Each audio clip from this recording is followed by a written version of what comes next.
Hello বন্ধুরা, আজ আমি নিয়ে আইছি একদম নতুন স্বাদের এক অসাধারণ রেসিপি, এঁচোড়ের মুচমুচে পকোড়া। যারা একটু আলাদা কিছু ট্রাই করতে ভালোবাসেন তারা কিন্তু ভিডিওটা শেষ পর্যন্ত অবশ্যই দেখবেন, কারণ আজ আমি আপনাদের দেখাবো কিভাবে সহজেই বাড়িতে তৈরি করতে পারবেন এই দারুণ পকোড়া। প্রথমেই কাঁচা ইঁচোড়টা ছোট ছোট টুকরা করে পরিমাণ মতো নুন দিয়া 5-7 মিনিটের জন্য হালকা সিদ্ধ করে নেবেন। বেশি সিদ্ধ হলে কিন্তু পকোড়া মচমচে হইব না।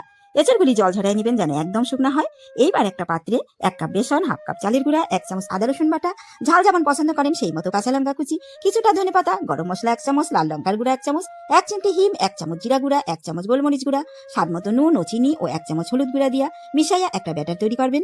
ধীরে ধীরে জল মিশাইয়া একটু ঘন ব্যাটার বানাইতে হইব যেন ইঁচড়গুলি ভালোভাবে কোট হয়। এই ব্যাটারে ইঁচড়গুলি ভালোভাবে মাখা নেবেন। এইবার কড়াইতে তেল ভালো গরম হইলে ব্যাটারে মাখানো ইঁচড় টুকরাগুলি মাঝারি আছে লাল লাল করে ভাইজা তুললেই আপনার ইঁচড় পকোড়া রেডি। সস সালার সহযোগে পরিবেশন করেন। সাথে 1 কাপ গরম চা থাকলে তো কথাই নাই। তাহলে চ্যানেলটা সাবস্ক্রাইব করে অবশ্যই আমার পাশে থাকবেন, কোনো রেসিপি যেন মিস না হয়।